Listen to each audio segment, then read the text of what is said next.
Welcome everybody to another Saturday Morning Live. As we always do, if you have one of these with you, please turn it off or mute it so our speaker can have the sound all to himself. Bob is a friend. He has spoken already once to us in Saturday Morning Live on why the Russians are not resisting Mr. Putin. Today is meant to be a little bit about history, but I know current events is going to be a part of it. Bob, you've got it. Thank you. Okay, thank you. Yes. Good morning, ladies and gentlemen. Until a few years ago, I was Professor Robert E. Jones at the University of Massachusetts. Now most of you know me as Bob Jones, your neighbor. Okay, so I'm going to talk to you today about the relationship between Russia and Ukraine over time, actually over quite a bit of time, over 1,000 years. But I'll try to make that brief and comprehensible. I'm going to introduce a number of terms and names you might not be familiar with. Don't worry too much about that. They're building to the conclusions that I want to draw from that. Okay? So, you all are aware, I'm certain you're aware, of the fact that Russia and Ukraine are presently engaged in a war that's been going on for 3 years. So what is the war about? On one level, it's a war about territory, about Ukraine's eastern provinces, the Crimean Peninsula, and other things. Let me put a map up here so you can follow this easier, maybe. There we go. But on another level, this is really a war about Ukraine's autonomy, its independence, its sovereignty, and its future relationship to Russia. The first thing over territory, well, that's like the dispute between India and Pakistan over Kashmir. That's fairly easy to understand. The dispute about Ukraine's relationship to Russia is much more complicated and needs a trip through history, really, to understand. I used to explain to my students and others that the reason to study history is that many things in this world can only be explained in terms of how they got to be that way over time. And that's what you call history. So, I want to begin by pointing out that Putin and many Russians and the security services, the really important people who count, argue that Ukraine should always be attached to Russia in some form. Subordinate, part of Russia, whatever. They share a common history, or much of their history. They share a common majority religion, Eastern Orthodoxy, and they speak two closely related languages. Some Russians would even argue that Ukrainian is just a dialect of Russian. To give you the idea that this is not some idle, insignificant piece of history, this is in the Washington Post on yesterday. Putin maintained his hard line on the Ukraine war. He said, quote, "The Russian and Ukrainian people are one people. So in this sense, all of Ukraine is ours," he said, adding that wherever a Russian soldier's footsteps, that's ours. Okay. So I want to present now two different views of Russia's historic relationship with Ukraine. Let me start with the Ukrainian version. Ukrainians agree that what is now Ukraine, along with what is now Belarus and what is now European Russia, all trace their origins to a common East Slavic-speaking commonwealth in the Middle Ages. This was called Rus, R-U-S, usually with an apostrophe. This was a confederation of princely states that existed for 300 years until it was overwhelmed by the Mongols in the 13th century. Ukrainians are very happy to point out that the greatest of those principalities was Kiev, and that the Prince of Kiev was always recognized as the senior prince, the Grand Prince, the Veliki Knyaz in Russian and Ukrainian. But after the Mongols overwhelmed it, they claim that was the end of Rus, that the peoples that had been united in Rus diverged. The peoples in the forest to the north and the marshes, people in the marshes became Belarus. The people in Russia became Russian. Well, that area became what is now European Russia, became Russian. And the people in the steppe here, in the steppe country, became Ukrainian, that their cultures and languages diverged. They were ruled first directly by the Mongols, and then by Lithuania, and then by Poland.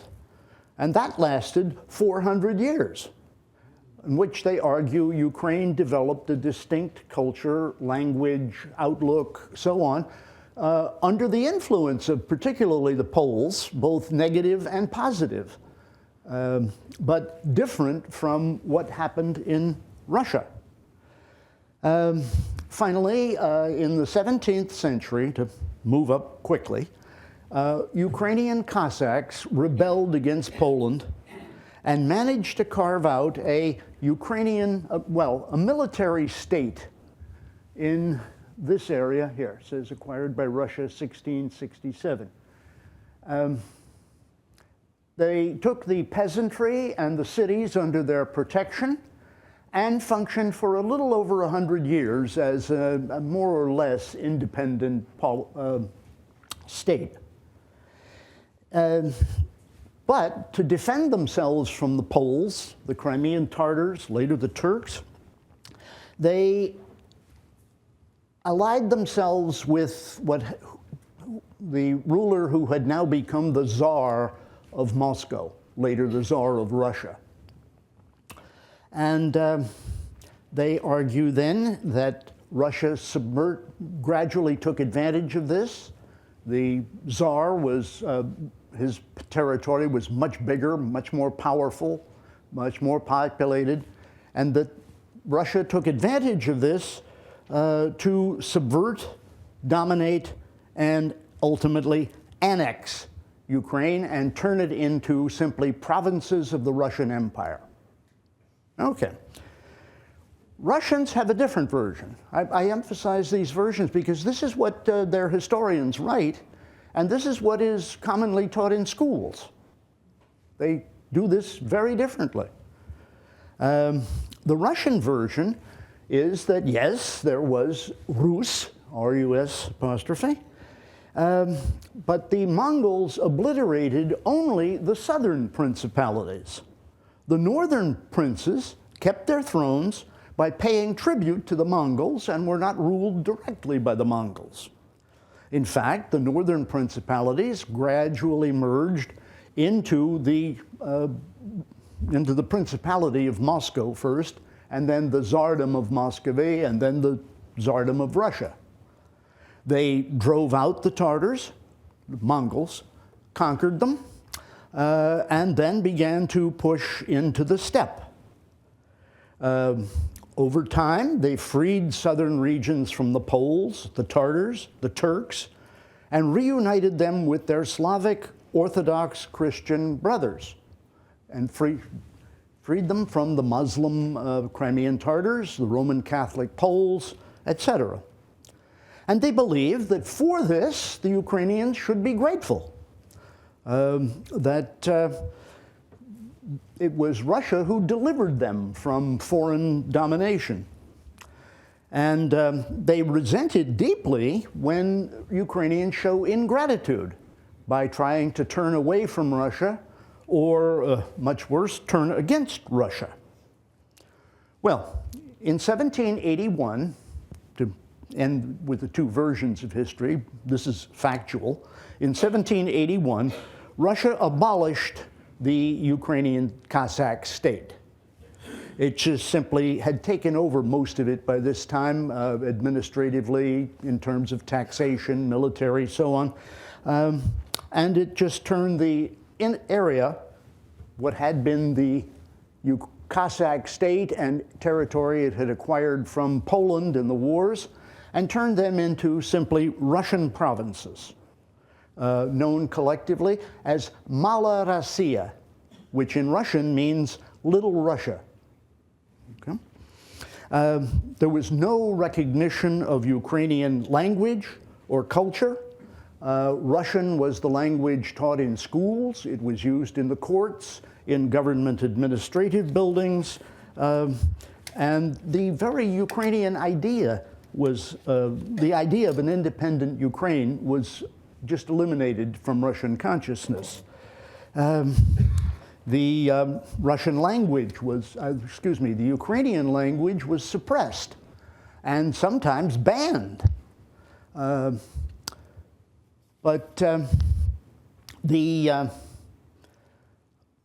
Educated Russia, by this time, Ukrainians had developed a consciousness of their own separateness, of their own nationality, and so on.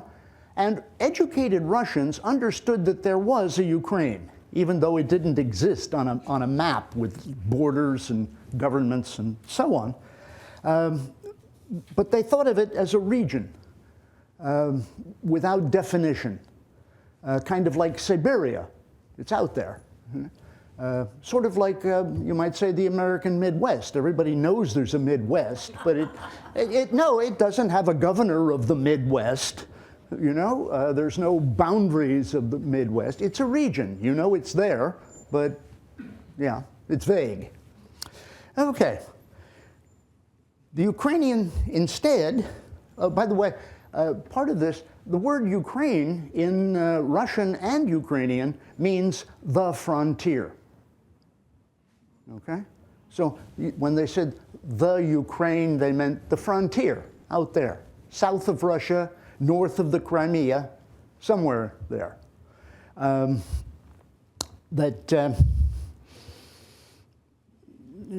That's probably why when it came into English, it was called the Ukraine, okay, which has now been dropped in favor of calling it a country, Ukraine. The Ukrainian state that exists today was in fact founded and established by the revolutionary communist government in 1922, headed by Vladimir Lenin, and then subsequently expanded by his successors. Vladimir Putin has criticized Vladimir Lenin for doing that. He criticized him for turning the unitary Russian Empire, which was Russian, and dividing it into separate republics based on ethnicity or nationality. Okay? But Lenin had good reasons for doing that. He didn't do it out of the goodness of his heart. Lenin never did anything out of the goodness of his heart.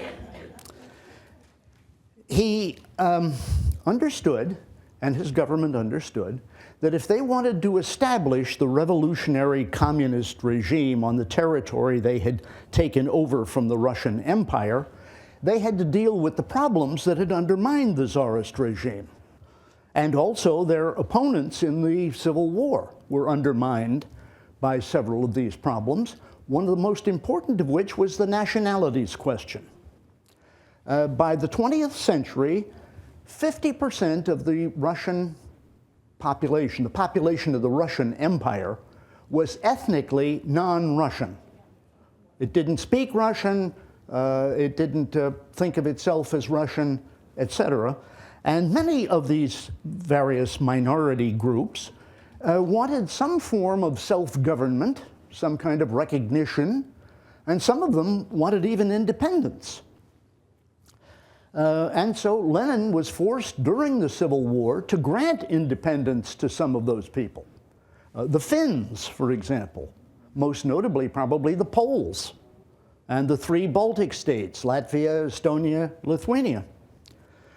Others, nationalities who tried that, including Georgia and Azerbaijan and Ukraine, were subdued by the Communist Red Army.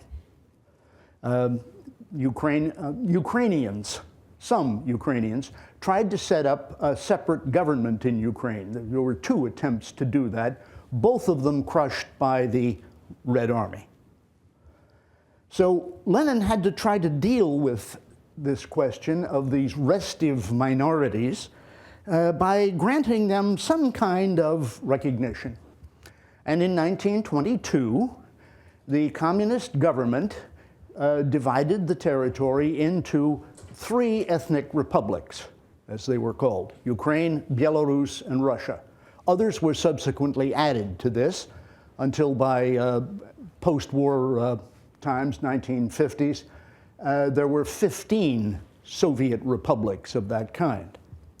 The republics were granted homelands defined by the borders, symbols, flags, seals, official languages. Ukraine became one of the official languages in Ukraine. Russian was the other one. They had borders and functioning governments. There was a Department of Highways and a Department of Education and so on. The task of creating these republics was assigned to the Commissariat of Nationalities under the direction of Joseph Stalin. And this is how Stalin put Ukraine together. This was the Mala Rossiya, with some of this added to it. But then to the traditional Ukrainian homeland, he added this territory in the basin of the Don River, the so-called Donbas, that was not historically Ukrainian, nor culturally, nor linguistically. It was a heavily industrialized area with lots of immigrants from other places, Russia, Ukraine, other places, who came to work in the mines and the steel mills and the other things of that sort. To that, he added this southern belt between Ukraine and between the Ukrainian homeland and Crimea. This was called Nova Rossiya, or New Russia, conquered from the Turks in the 18th century and settled mostly by Russians, but also Ukrainians.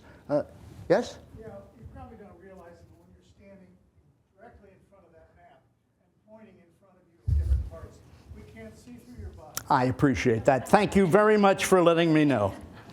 I'm not the invisible man. Let me see if I can get this to work. No? No, that's closed caption. I want the little red thing. Nope. Nope. Where's the little red thing? Okay. My life would be a lot easier if I didn't have to deal with electronic devices.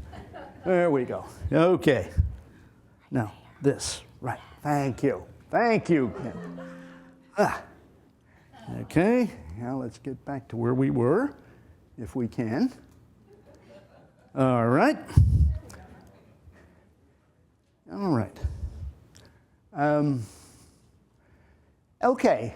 After World War II, Stalin added this area that again had not been historically Russian, at least for almost 1,000 years. It had been ruled by Austria for a while, and then by Poland after the war, or actually first by the Molotov-Ribbentrop Pact and then after the war, took this into Ukraine.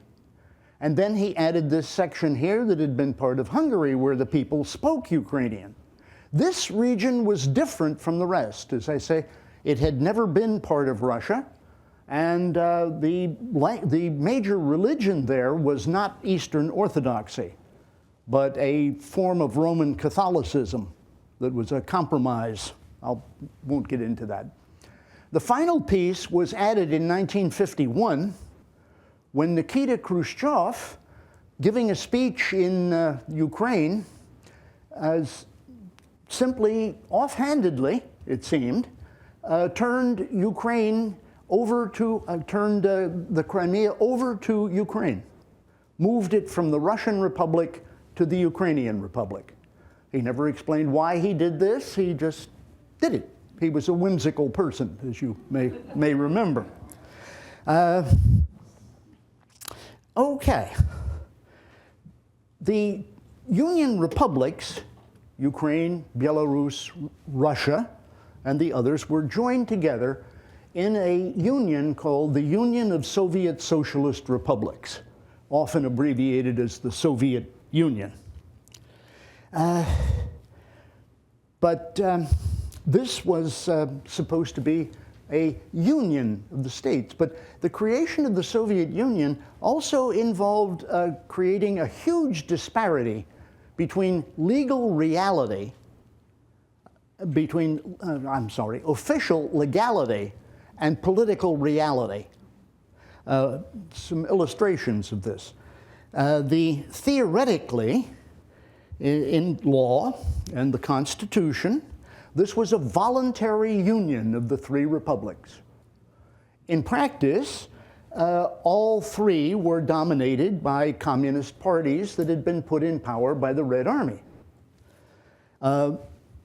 Legally, all of the republics were equal, but everybody understood that Russia dominated the Union and that it would be ruled from Moscow. I want to read you two documents that show this in vivid detail. The first is Article 17 of the Soviet Constitution of 1936, the so-called Stalin Constitution, authorized by Stalin himself. It declares, "To every Union republic is reserved the right freely to secede from the Union of Soviet Socialist Republics." Oh, that sounds good. But in reality, the central authority and the security forces made that unthinkable.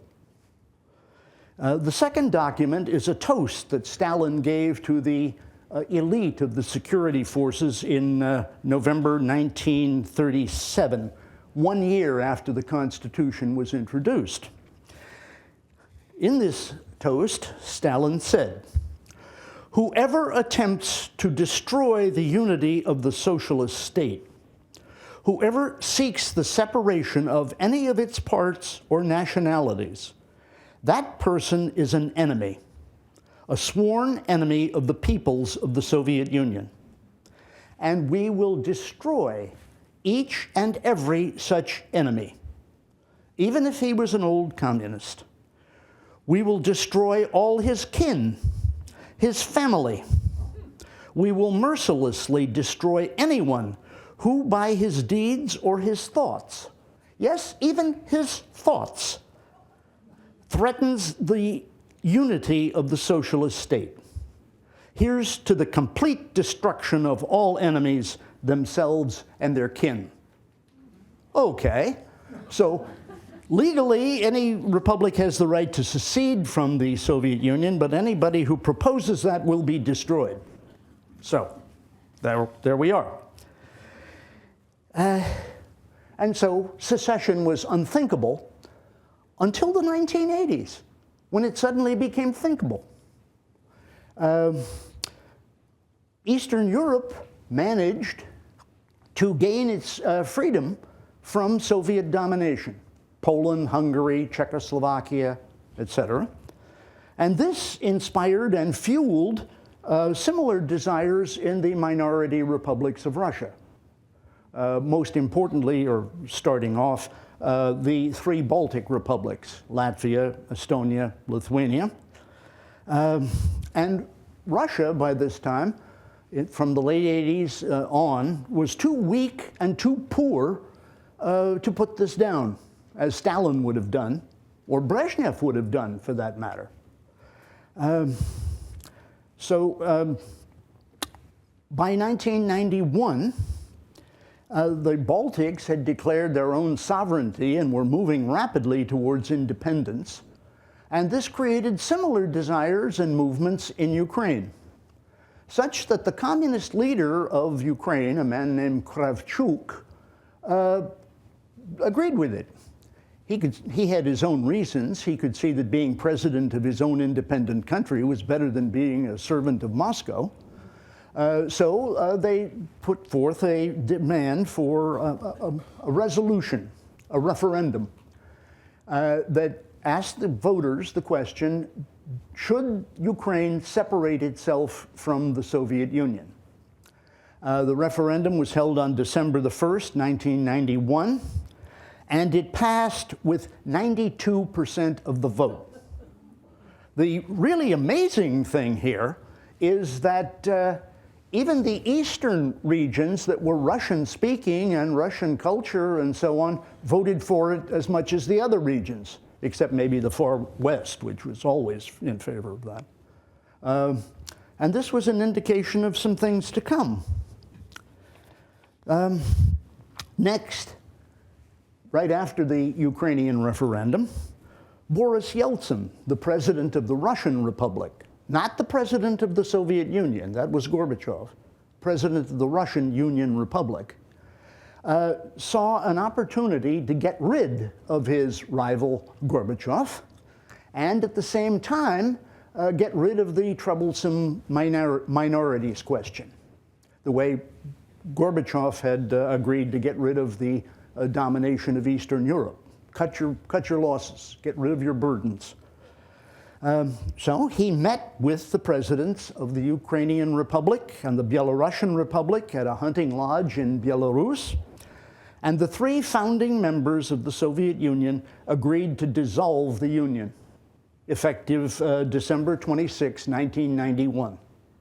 You could wake up the next day and find out the Soviet Union no longer existed. Gorbachev no longer had a job. He was the president of the country that no longer existed. Well, to the best of my knowledge, Russians greeted the breakup of the Soviet Union with varying degrees of disapproval mixed with contempt. No one took, I say to the best of my knowledge, because no one took a poll at that time asking the Russians, what do you think of this? So I have to go by what I saw on Russian television, what I read in Russian newspapers, from conversations I had with friends. I went there many times during this period, and other people I met. And I never met anyone who approved of the breakup. The best was that a lot of people accepted it with resignation. You know, what are you going to do? Okay, that's the way they want it. Hell with them. You probably, but let me give you some examples of how Russians responded to this. Even before the breakup of the Soviet Union, just before, you probably remember the attempted coup against Gorbachev in August 1991. Members of his own government, his own appointees, put him under house arrest at his dacha in the south and declared that he was unfit physically, sick, unable to perform his duties, and that his place would be taken by the vice president, who was a member of the group that overthrew him, that was trying to overthrow him. But it's worth asking what they wanted when they tried to overthrow Gorbachev. First of all, they did not want to restore communism. All of these people had served in Gorbachev's government and were quite happy to gradually eat away at communism. They did not want to undo Gorbachev's reforms. They were in his government. They were carrying out those reforms. Their stated aim was to prevent the breakup of the Soviet Union, which they saw coming and which they believed Gorbachev was failing to prevent. And they were going to take over and try to prevent that. But they failed to take over the government, as most of you know. Just a little before that, I was accompanied a Smithsonian tour to the Soviet Union as a lecturer. And one night, one evening after dinner, we were having a discussion, and several of the tourists asked the guide how she felt about the Baltic republics wanting independence from the Soviet Union. And she replied that she didn't really care about the Baltics, except that if the Baltics seceded from the Soviet Union, it might set a precedent for Ukraine to do that. And she thought that was absolutely unacceptable. Okay. The famous novelist Alexander Solzhenitsyn, a vehement anti-communist, but also a Russian nationalist, wrote that the other nationalities should leave the Soviet Union and be gone, go their own ways. But Russia, Ukraine, Belarus, and he added northern Kazakhstan, should all stay together. They should remain united by a common form of speech, if not necessarily the same language, and by their religion and their history. In short, Russians, my friends, one other incident I thought interesting.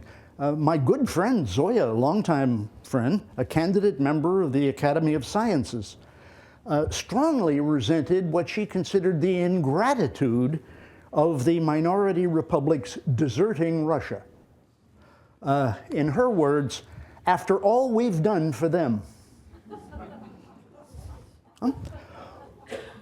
Russians did not see the breakup of the Soviet Union as a legal constitutional action in which the several republics agreed to separate from each other. To a person, they saw it as an act of secession in which the non-Russian republics were seceding from Russia, even though it was the Soviet Union. Everybody understood that Russia dominated.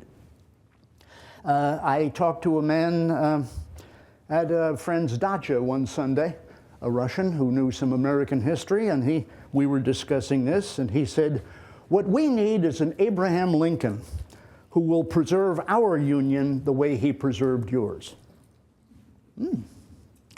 And what did Vladimir Putin think about the breakup of the Soviet Union? He has called it the greatest tragedy of the 20th century. Never mind World War I, never mind World War II, the Holocaust, other horrors. No, the greatest tragedy of the 20th century to him was the breakup of the Soviet Union. To go a little further on his attitude, this was in the Washington Post yesterday. Putin declared, the Russian and Ukrainian people are one people. So in this sense, all of Ukraine is ours. He said, adding that wherever a Russian soldier's footsteps, that's ours. Okay. Well, in the decade after the breakup of the Soviet Union, both Ukraine and Russia were afflicted with severe economic crises. And people were concerned about how to get something to eat, how to feed their families, how to have an income. Ukraine was particularly hard hit. Between 1991 and 1999, it suffered a 60% decline in its GDP, a gross domestic product in this case. And inflation at one point reached 10,000% a year. That made the currency basically useless. Both countries privatized Soviet economic enterprises, which paid off in the long run, but went through an awful period of difficult transition. And during that transition, some individuals made great fortunes and became oligarchs, as we know. It was, Oh, also in both countries, the scramble for income and the opportunity to somehow get your hands on wealth created rampant corruption. It had been there before, but Ukraine and Russia were both afflicted with this. It was only when the economy began to recover after the year 2000 or so that Russia and Ukraine started to pay more attention to their relations with foreign countries and with each other. In Ukraine, one of the big political questions was whether Ukraine should lean more towards Russia or lean more towards the European Union. As you might expect, the people in the East tended to favor leaning towards Russia. The people in the West tended to strongly favor leaning towards the European Union. And elections were often between two candidates who disagreed on this question. But I have to say that, well, let me see if I can use my gizmo here. Hey, there we go. Yeah, okay. This is the election returns of 2010. The blue, in various shades, shows who voted for the pro-Russian candidate, and the red shows who voted for and the yellow as well, shows who voted for the pro-European candidate and how strongly they voted. And you can see the difference there. But no matter who won, neither government, neither party, neither president went very far in either direction. In fact, they tended to try to be friendly with both Russia and the European Union. But matters came to a boiling point in 2013, when the Ukrainian government agreed to an association with the European Union that was a modest step towards membership in the European Union. The Ukrainian legislature approved it overwhelmingly, and the pro-Russian president, or theoretically that's what he campaigned on, pro-Russian president, Viktor Yanukovych, agreed at first and agreed to sign it. But when Russia made it clear to him that it opposed the agreement, Yanukovych changed his mind and refused to sign it. And that produced outrage. It exposed him in the public eye as a Russian puppet who was thwarting Ukraine's development and its independence. And that led to large-scale protests in the main square in Kyiv that went on for 3 months. You may remember seeing all this on television. After 3 months, the protests became increasingly violent. By the end, 108 protesters and 13 police officers had been killed. And finally, the crowd broke through the police lines, stormed the government buildings, and the police withdrew, and Yanukovych fled to Russia. Putin has denounced that change of government. He called it a coup d'etat, carried out by fascists in cahoots with the Western powers. He seized, in retaliation, he seized the Crimea and tried to start an uprising in the eastern Russian-speaking provinces. The Crimean operation went very smoothly. By all indications, it went so very smoothly because this had been planned for some time, well before the crisis started. But the attended uprising in the east did not go well. They managed to control a little bit of territory, but finally the Russian army stepped in and managed to take control of significant parts of 2 provinces. So this struck me as strange. Why did Putin respond to what happened in Kyiv by seizing the Crimea and the eastern provinces? He was losing influence in Ukraine by doing this. He was even separating the most pro-Russian parts of Ukraine and that would mean that the rest of Ukraine was increasingly pro-European. But he did it, I think, because, first of all, it covered up his loss of influence over Ukraine. He'd gotten something out of this. And secondly, because it greatly enhanced his popularity in Russia. Why? Why did Russians support this? Well, first of all, many people shared Putin's view of Ukraine. Ukraine has always belonged to Russia, or it's always been with Russia, or Ukraine is Russian, or something of the sort. Secondly, they strongly believed that the Crimea in particular was Russian. And there they had a good point. This had never been Ukrainian until Khrushchev transferred it in 1951. And it had a long history with Russia. So they could see that. Here we got something back that's ours. And that played into the other thing, that Russia had been suffering setbacks for more than 20 years.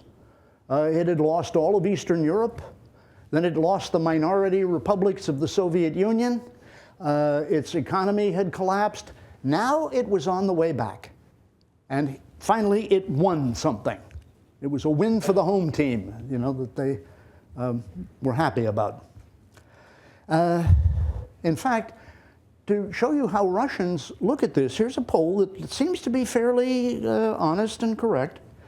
In 2012, 60% of the Russian people polled said that the government's top priority should be to raise living standards. By early 2025, that's not long ago, only 41% of the people said that. Instead, 55% of the Russians polled said that the government's top priority should be to have Russia accepted and respected as a world power. Okay? So the big point that I'm making about this is that it's not just Putin. Okay? You get the suspicion coming from the newspapers and television and so on that somehow if Putin weren't there, we could deal with this. The war would come to an end. Everything would be okay if he'd just get pushed out a window or die or something. But that's not the case. In fact, I think it works the other way.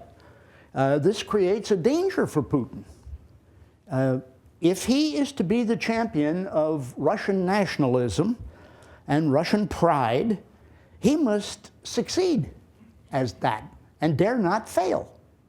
That's one of the things that pushed the Tsar into World War I. He didn't really want to do it, but he had been the champion of Russian nationalism, and the nationalists would turn against him if he didn't do that. And they finally persuaded him to do it, to his everlasting loss. Meanwhile, the Ukrainian government responded to the threat posed by Russian nationalism and Russia's imperial ambitions by rearming rapidly, as much as they could. They tried to buy weapons wherever they could, and they tried to produce their own weapons rapidly. And they were determined never to be taken by surprise again. I haven't been to Ukraine recently, but I've met people who have, and they tell me that to a person, the Ukrainians will tell you this war did not start in 1922. It started in 2014, when Putin seized the Crimea.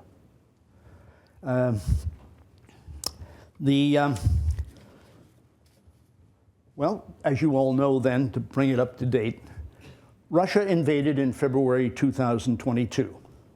And the first 3 days of that war were crucial. Putin's big aim was not to seize the eastern provinces.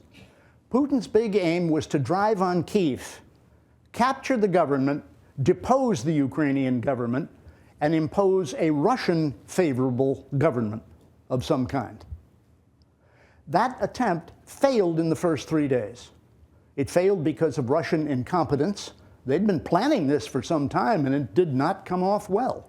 probably because a lot of their own corruption had affected their ability to fight. Secondly, Ukraine was prepared for it. They had bought weapons wherever they could. Most importantly, they managed to get their hands on American Javelin missiles that are used against tanks.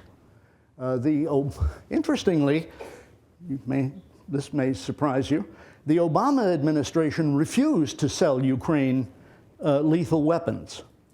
The first Trump administration sold them, and that's how Ukraine got the Javelin.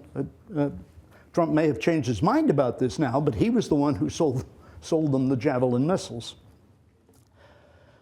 So with the failure of that, the war over Ukrainian independence became a war over territory, as Putin demanded the secession of the 4 eastern provinces here that had been largely Russian-speaking, but so far as all the evidence shows, they considered themselves ethnically Russian, but citizens of Ukraine. And so he didn't get much out of uprisings there. It was the Red Army that invaded there. This was not Putin's first ambition, I think. This was his consolation prize. He didn't dare come away from the invasion of Ukraine with nothing and be exposed as a failure. So this war is the result of the fact that he dare not lose and has to keep it going. What happened is that the warfare then bogged down into a stalemate. The present condition is that defense has gained such superiority over offense that big troop movements, tank columns, massed infantry, don't work very well anymore, if at all. The situation here, to digress for a minute into history, is very much like what happened in the First World War, when the Germans planned to knock France out of the war in 6 weeks. And their offense bogged down. They failed to get to Paris. They failed to overthrow the French government. And it boiled down to the trench warfare that we all know about, of sides pushing back and forth and killing everybody. Then the barbed wire and machine guns had given defense a great advantage over offense. It was only when the tank was invented that began to change. Now, what happened in Ukraine suggests that drones and other forms of missiles and electronic warfare are making tanks obsolete, or at least much less effective than they used to be. And so Russia is now just hurling men in the army against front lines and making small gains, losing a lot of troops, but gaining a little bit of territory bit by bit. I think their hope is that ultimately Ukraine will run out of soldiers and morale and will to continue before Russia does. But Russia has suffered now approximately 1 million casualties. Only a quarter of that, but that's still 250,000 deaths in the Ukrainian war. Ukraine has suffered 400,000 casualties approximately. The dead are a little harder to estimate, but probably about 80,000. That's much less than Russia, but they have many fewer resources, troops, etc., to call upon. And Russia is hoping that in a war of attrition, Russia will simply outlast Ukraine. This all may come to a head this summer. Russia seems to be planning another big offensive, the last push to try to break through the Ukrainian lines and drive into the heart of Ukraine. We'll see whether that happens or not. If you look at the demands that both sides are making, well, I should say here, the United States, President Trump has tried to intervene and get them to stop this war.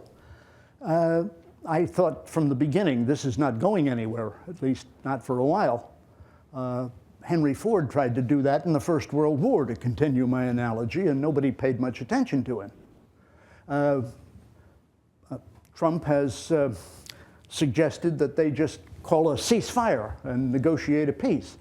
Well, I don't think either side is ready to cease fire, particularly Russia. As I say, Putin does not dare to fail.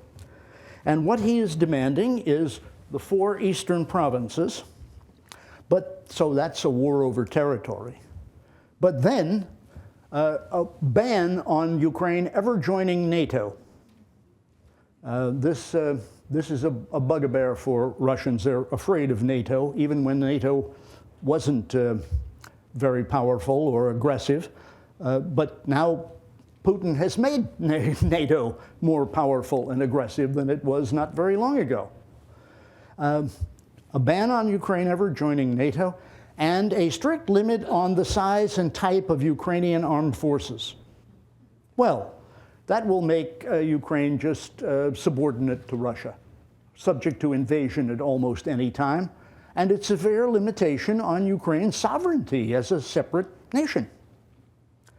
Ukraine, in return, is demanding the return of all Russian-occupied territory, including the Crimea and the eastern provinces. And that's not likely to happen. In fact, barring unforeseen circumstances, and I can't foresee unforeseen circumstances, that won't happen because of the way in which defense has overwhelmed offense. They can't drive through the Russian lines, and Ukraine doesn't have the troops to do that anyway. So my conclusion, not very cheerful, and I hate to leave you with a pessimistic conclusion, is this probably won't see peace there anytime soon, unless the Russians do manage to break through this summer, and I don't think they will, but I could be wrong. Okay, I'm out of breath and out of notes, so I'm sure a lot of you have questions.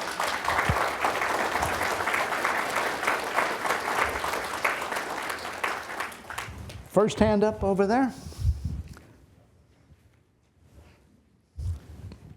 Thank you very much. It's excellent.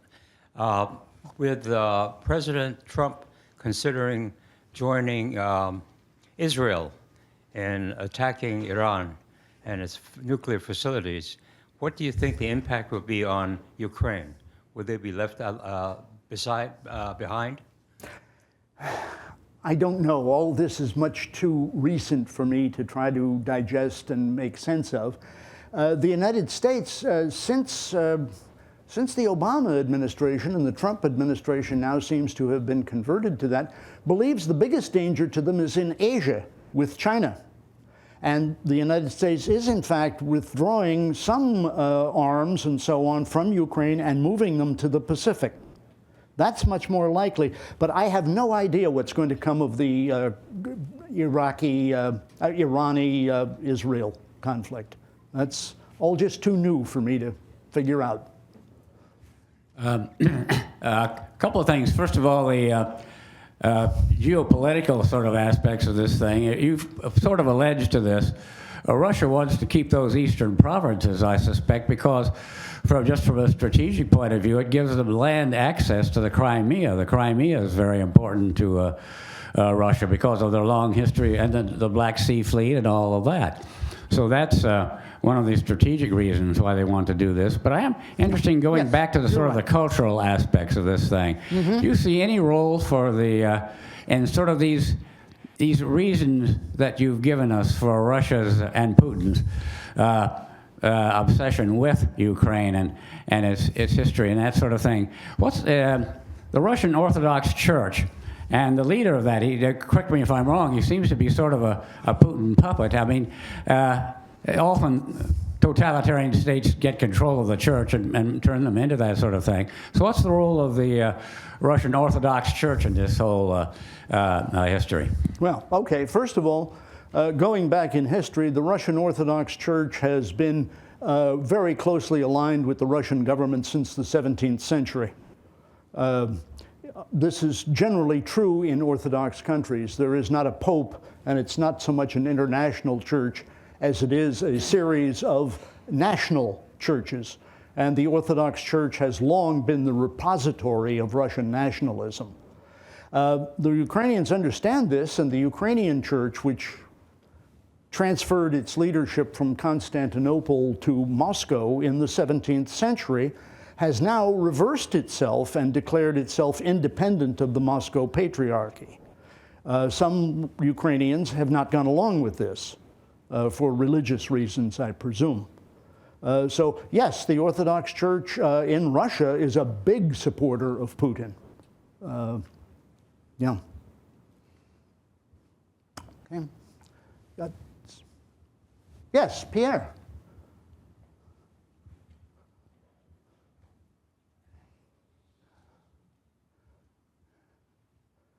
Can't get the microphone to work. You're just doing that to make me feel good. Give you a chance to catch your breath. Okay. You've done a masterful job of weaving all of these very complex issues together. There's one, though, that I think adds even more to the complexity, and that is the role of Ukrainians during World War II, where many of them, particularly Western Ukrainians, joined the Wehrmacht in the attack on the Soviet Union. Okay. Now, and I think this gives Putin the excuse, at least, of accusing Ukrainians of being Nazis. Yes. Okay. You're right. That's what he does. Now, let me explain that some Ukrainians, exclusively from the Western part of it, that was always vehemently anti-Russian. As I say, this was never part of the Russian Empire. They deeply resented being annexed by the Soviet Union. And some people in the Western part did join the Nazis in the hopes that the Germans would liberate them from the Soviet Union. That seems like a foolish hope. But even then, they continued a guerrilla warfare against the Soviet Union for about 5 years, until the Soviet Union finally put it down in 1950. This is what and some of these could be called fascists.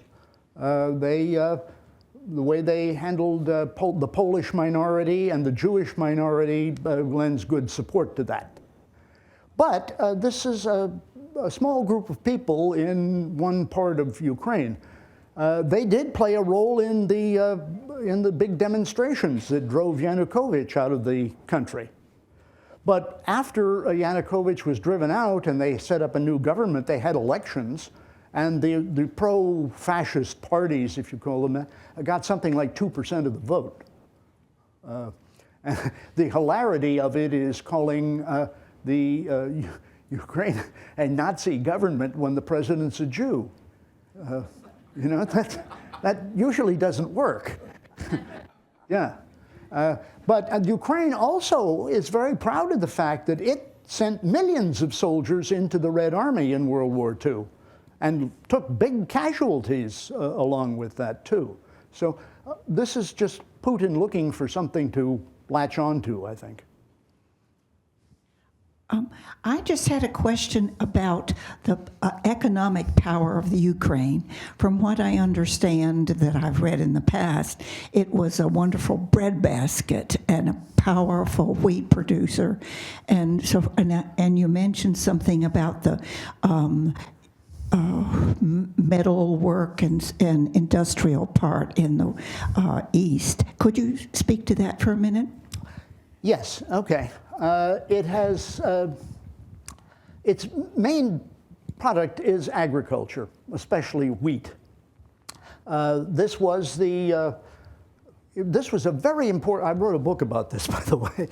This was a very important thing for the Russian Empire to take control of the port of Odessa, through which wheat could enter the world market, and that paid for a lot of Russia's industrialization. The wheat exports were a very, very significant part of the Russian Empire's economy in the 19th and early 20th century.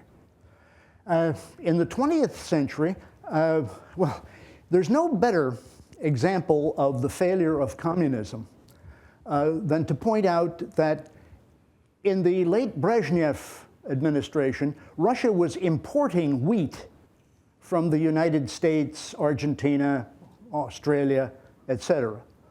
Since the fall of communism, The two biggest wheat exporters in the world are Russia and Ukraine. Okay? They really just had to get rid of the communists. That's the basis of it. Still, Ukraine is not as industrialized as Russia. It may be trying, but they don't have a good experience with investments and people plowing their gains back into the economy. Okay? Somebody back there? Somebody somewhere else? Ah, okay.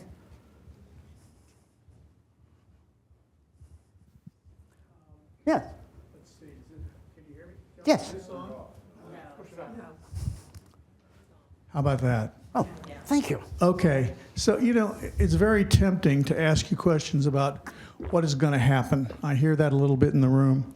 And I'm wondering, speaking from the perspective of a historian, do you have a sense of back when all these things were happening that you talked about for the last 2,000 years, how well did the people who were trying to write history at that time understand what was about to happen?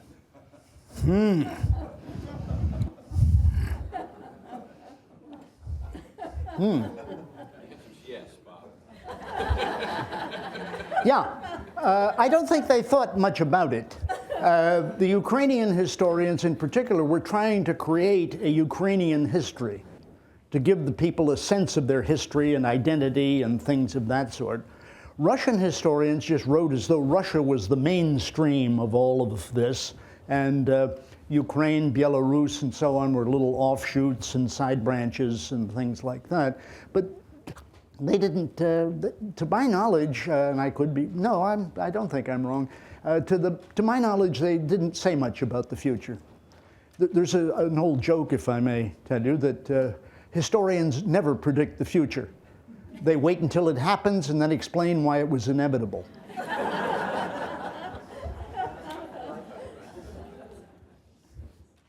Okay. Ah, we got a question here. Yeah. Over here. Yes. What is the state of the Russian economy now?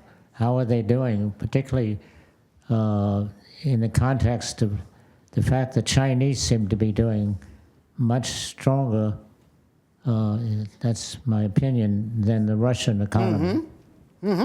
Okay. Yes. I spoke here, a little more than a year ago, and explained, I think at that time, that Russia is basically a petrostate. It lives off its revenue from oil and gas. They supply about half the government's budget. The reason Russia had such a difficult time in the 1990s was that the price of oil tanked, and Russia couldn't afford to pay pensions, keep up its armed forces, suppress. They were trying to borrow money from the Germans, which prevented them from crushing East Germany, and so on. Since the year 2000, the oil prices and gas prices have surged, and this fuels the Russian economy. And they've been able to invest in infrastructure, rearm.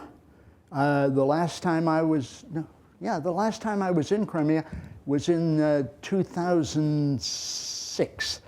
And I saw the Soviet fleet, the Russian fleet at Sevastopol Harbor, rusting at anchor, just falling apart. And they rebuilt that. So that the Russian economy is heavily dependent. If you want to see Russia brought down, try to see, you'll have to hope for oil prices tanking again. Now we have put sanctions on Russia and tried to limit its oil exports, but they have found ways around that. One is the hidden fleet of ships that carry Russian oil to other places. But the big thing is that places like India and especially China are buying Russian oil. It's cheap, it's convenient, and they're doing it.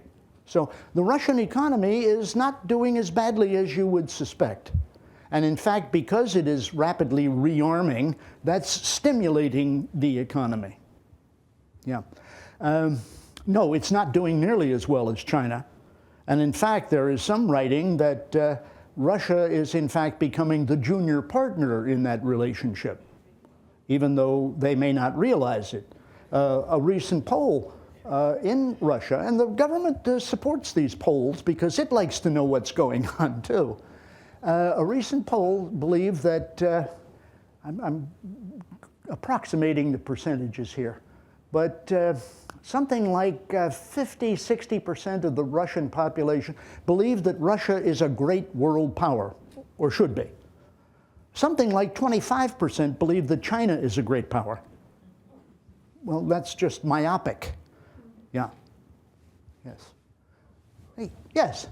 I've been, probably 20 years ago, started reading about the Kievan Rus and how that started. Yes. Recently, and the question is, how much am I being misled by Ukrainian propaganda? They've had this series of lovely pictures of monasteries and what have you from Kiev that date, and then they show you what purports to be views of Moscow at the time, and it's trees. And then they go a couple of centuries ahead, Okay. in this monastery and this, and Moscow, and it's trees. Okay. So how much am I being Okay. led astray? No, you're right. This is the Ukrainian interpretation of this, that, and it's not necessarily wrong, it's just seen differently. They point out that the Rus was headed by Kiev. And it was the princes of Kiev, whom they call Ukrainian, even though Ukrainian didn't exist at the time. It was the Prince of Kiev that introduced Christianity to the Eastern Slavs. Saint Vladimir in 988 introduced Orthodox Christianity, and it then was spread to the rest of the country. And indeed, Moscow was not much of anything at the time, but a neighboring city, Vladimir, was. And the Ukrainians overlooked that. They don't want to talk about that. They want to show Kiev and Moscow. Well, Moscow eventually subdued the other principalities, including Vladimir, and the Grand Prince title passed to Moscow from, yeah. So what Ukraine's not wrong. Much of the bias in history comes not from people lying, but from telling you what they want to tell you, and omitting what they don't want to tell you. Yeah. Bob, that's a great presentation. Thank you. On a wider stage, there are taking 3 hotspots in the world, in China and Taiwan and the Holy Land and Russia and Ukraine. All 3 of them are based on somebody's idea that you really belong to me all the time. And so we ought to keep doing that. Yes. That hasn't been the story of aggression in the past. Japan didn't do that. Hitler, other than a brief tip of his hat, didn't do that. What's changed? Why do people feel the need to justify aggression, by saying, well, we were always there and that's why we're coming? Used to be they just took it. What's changed? Why is that different? Or do you perceive it as different? Maybe my perception is wrong. No, you've just made me think about this. That prior to, let's say, the French Revolution, most of the wars in Europe and many other places were, as you say, just wars of you take it. You usually had to claim something about it. It used to belong to my ancestor, but it was a dynastic war. This used to belong to the Kingdom of France, and the king wants it back because it's his heritage. It was the French Revolution that unleashed nationalism, although it probably would have come anyway. And it was nationalism that concentrated on bringing all of the people like us into the same country, creating not nations, which existed, but nation states. And there were a lot of these in the 19th century. Italy wanted back the Trentino. France and Germany fought over who controls Alsace, which both of them had a claim to. Putting together countries like Czechoslovakia, Bulgaria, constant wars in the Balkans as they tried to sort out their population. So I think that's the explanation. Yeah. Bob, can you take one more question? Sure. Oh, yes. Yes, Lance. There you are. I'm curious about North Korea's participation in the conflict now. What are they getting out of this? Yeah. I'm not sure. Closer ties to Russia. That's the only thing I can think of. Why they would send 10,000 troops to fight in Ukraine. Yeah, I don't understand that. Okay, that's my definitive answer. Yeah, I'll take one more. Sure.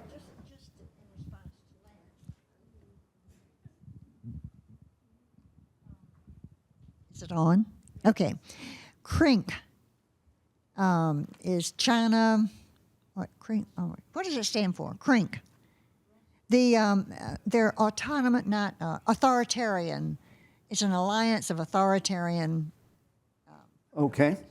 Mm-hmm. It's they who are the reason for what you have said. I mean, the China, Iran, Russia, and North Korea are all a part of that. Mm-hmm. And they are not, ideologically, they're not for Russia, but they are against the United States' influence, and they're willing to thwart their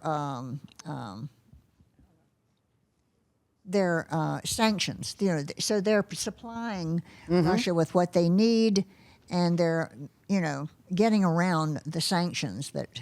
Yeah, what they have in common is disapproval of American domination of the world. Right. America is not dominating it in that sense. It's the leader of the world, and it thinks it gets to decide who should be in charge of Taiwan, who should be in charge of Palestine, who should be in charge of this.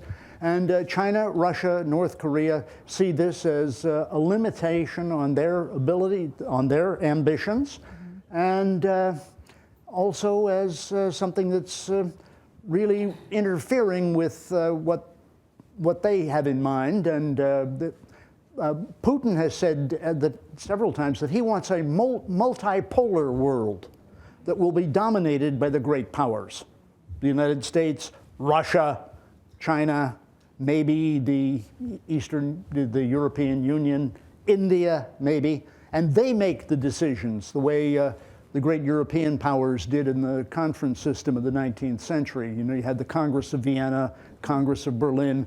The great powers got together and decided what would happen to the smaller countries. And that's the way Putin would like to have it, and I think China and the others would like that too. They want a sphere of influence over Asia. Putin wants a sphere of influence over the former republics of the Soviet Union. Yeah, and this is what's bringing them together. Also the fact that they feel threatened by what could be called liberal democracy. Putin's very much afraid of that. I think that was a big part of his objections to Ukraine linking up with the European Union. He wasn't so much afraid of NATO, although he certainly is, as the fact that if Ukraine became a liberal democracy, that would set a very bad example for the Russian population. Okay. Yeah.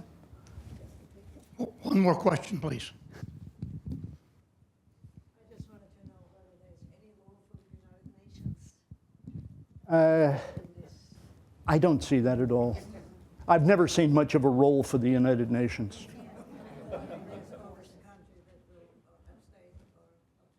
Yeah. No, once the great powers each assumed a veto power and disagreed with each other, The only reason the United Nations went into Korea was that the Russians boycotted the meeting. They would have vetoed it, and that would have, yeah. Yeah, so no, I really don't see any role for the United Nations. Okay, well, thank you.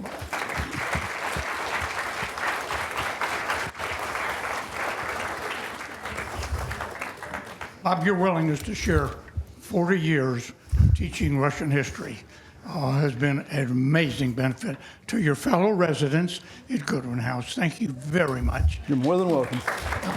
If this war goes on another year, we may have to bring you back. Okay.